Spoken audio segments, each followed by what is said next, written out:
बस बहुत हो गया, अब मैं और नहीं खा सकता। आनंदी बेटा रहने दे, अभी आम भी तो खाने हैं ना। हाँ वो तो मैं भरे पेट भी खा सकता हूँ। अंदर से छुरी काटा ले आ आनंदी और इन्हें दे दे। एक मिनट, तो छुरी काटा किस लिए?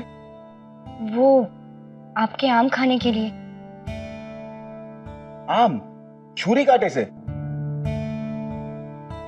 ये तो वही बात होगी जैसे चाय को चम्मच से पीना हो।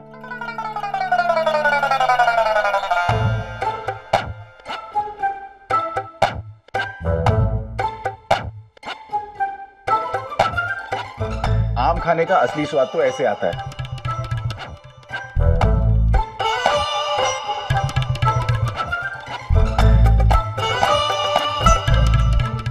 कुछ भी कहिए, हम हिंदुस्तानी जानते हैं कि आम का असली स्वाद कैसे लेना चाहिए।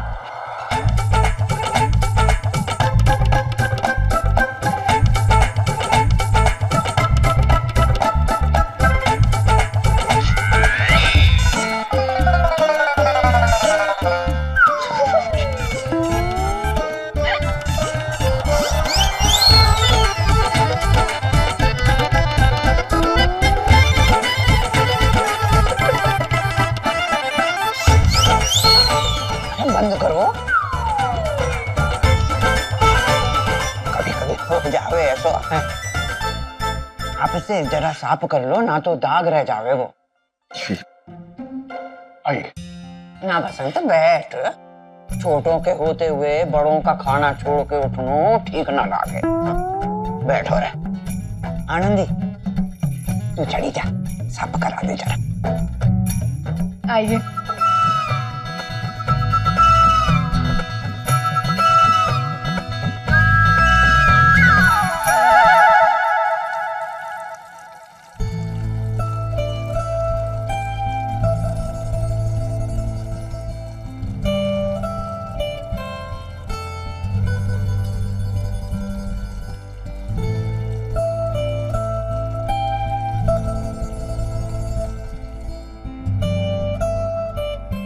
अरे यहाँ लगा है,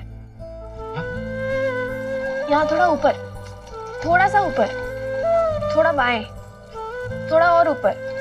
अरे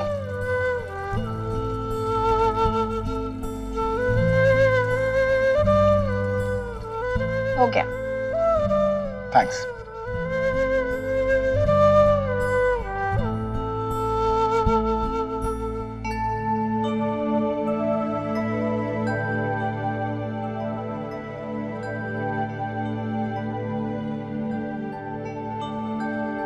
अरे आपके कपड़े तो बिल्कुल भीग गए। अगर आप चाहें तो मैं अपना धोती कुर्ता दे दूं आपको। अब नहीं ठीक है। अगर कुर्ता पजामा पहनना चाहे तो मैं। नहीं ठीक है, वैसे भी ऐसा पहने बहुत वक्त हो गया तो अब थोड़ा अजीब। शुक्रिया। और गर्मी का मौसम है, 2 मिनट में सूख जाएगा। आपने आनंदी का स्कूल देखा है? कभी मौका मिले तो वक्त निकाल कर देखिए। अभी तक जाना तो हुआ नहीं, पर जरूर जाना चाहूंगा। तो कब आ सकता हूँ मैं? जब भी आपके पास समय हो। जल्दी आऊंगा। वैसे इतनी जल्दी करने की भी कोई जरूरत नहीं है।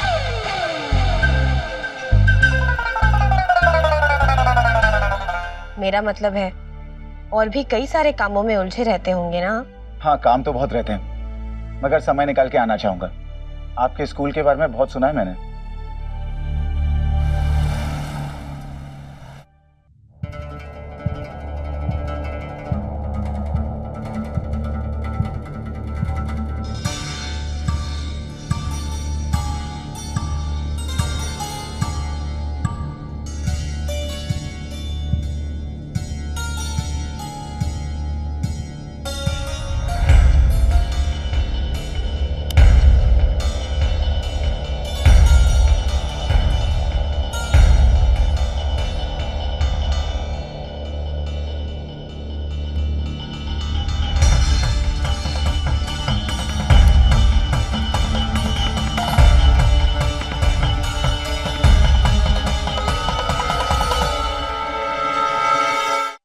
ठीक है, तो मुझे अब चलना चाहिए। इस खूबसूरत शाम और टेस्टी खाने के लिए बहुत बहुत शुक्रिया।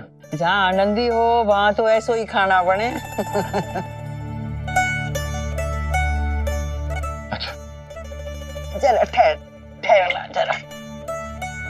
हाँ, दादी जी ये क्या है?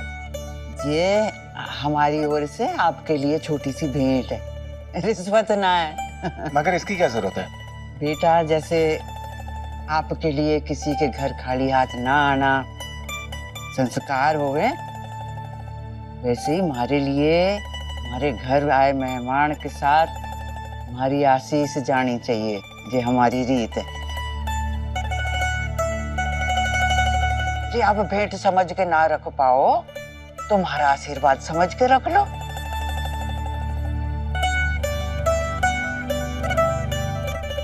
शुक्रिया, सच बहुत अच्छा लगा यहाँ आकर। अरे तुझे आपको ही घर है, हाँ? जब भी मन करे बताए बिन बताए चले आना बस। मैं इन्हें बाहर तक छोड़ के आता। अरे ना भैरो, थारे से जरूरी बात करनी है। वो वकील साहब के जहाँ से जरूरी कागज आए हो ना, तो आनंदी छोरी जो तू ही जे काम कर दे जरा, इन्हें इनकी गाड़ी तक छोड़ा।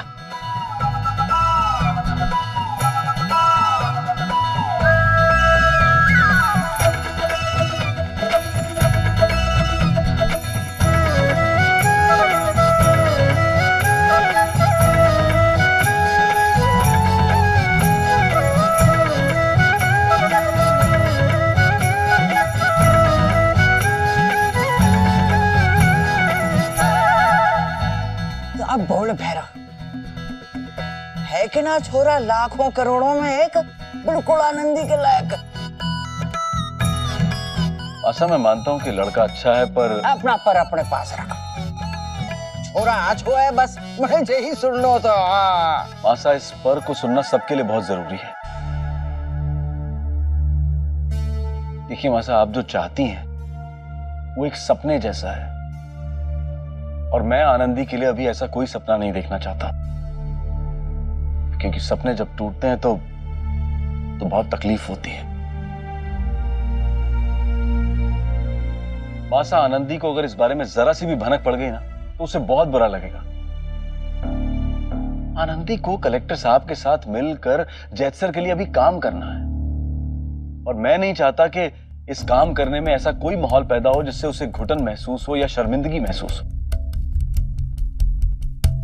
अगर हमने बात चलाई और बात नहीं बनी तो ये तो आनंदी के लिए बहुत मुश्किल हो जाएगा, बहुत अपमान भरा हो जाएगा, और इसका सीधा असर पड़ेगा उसका कलेक्टर साहब के साथ काम करने पर। आशा, मैं आनंदी की नजरें उठते हुए देखना चाहता हूं, हमारी गलती की वजह से झुकती हुई नहीं।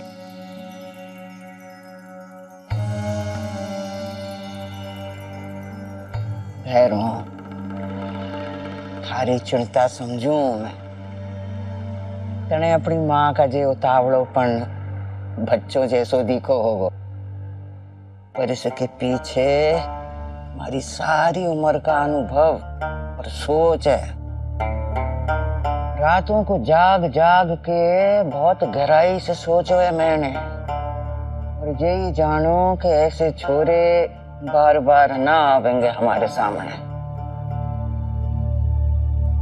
मैं ना ढूंढने गई उसे, तू भी ना गयो, जे भी ना गयो, कोई ना गयो।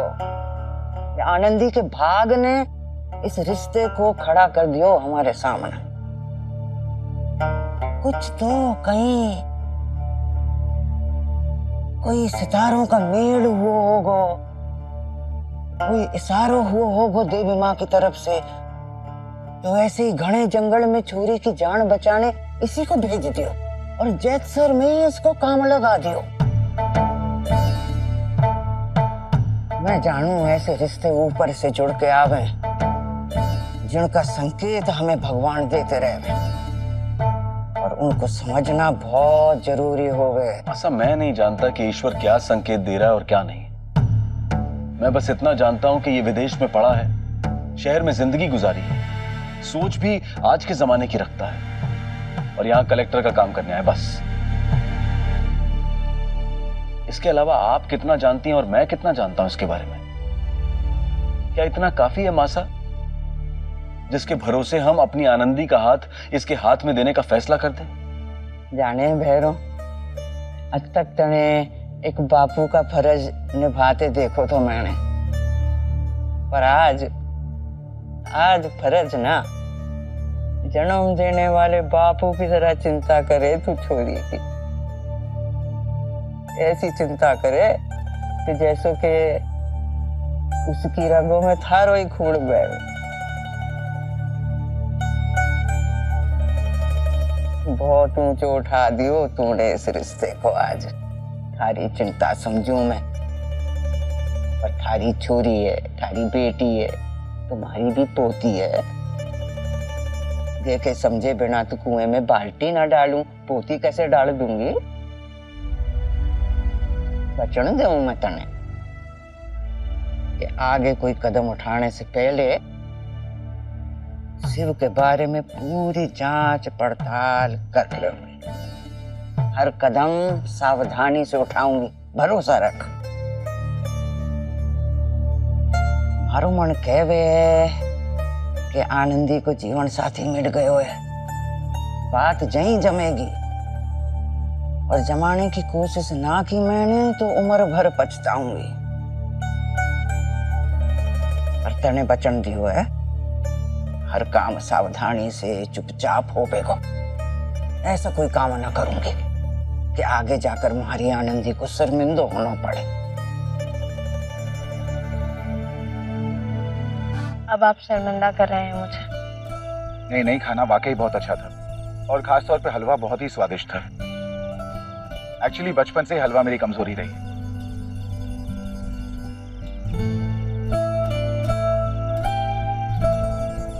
वरना मैं इतना खाता नहीं, कोई ना कोई बहाना जरूर बना लेता। एनीवेज, अब मैं चलता हूं। बाय द वे, आने के अलावा एक और चीज के लिए आपको थैंक यू कहना था। वो नहर के प्रोजेक्ट में आपके सुझाव और मदद के लिए। मुझे ये मानने में कोई शर्म नहीं कि अगर आपने सही रास्ता नहीं दिखाया होता तो शायद ये प्रोजेक्ट कभी कामयाब नहीं होता। Thank you.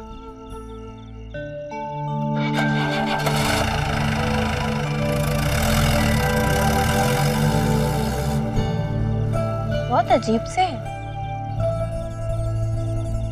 जब इतना सम्मान देकर बात कर रही थी तो अकड़ू बन रहे थे, और आज जब इतनी खिंचाई की इनकी तो थैंक यू बोलकर चले गए। दिया खाना बनवा लियो आनंदी से, सी के हाथ परोसवा भी लियो शिव को। जी खोल के बड़ाई की छोरी की शिव के सामने। दोनों को अकेले में बात करने का मौका भी दे दियो। पहले कपड़ा साफ करने के बहाने और अब शिव को गाड़ी तक छोड़ के आने के बहाने। देवी माँ, आपकी मारी जोड़ी कमाल की है। आपका आशीष, हमारी कोशिश, सब बढ़िया बढ़िया हो गए।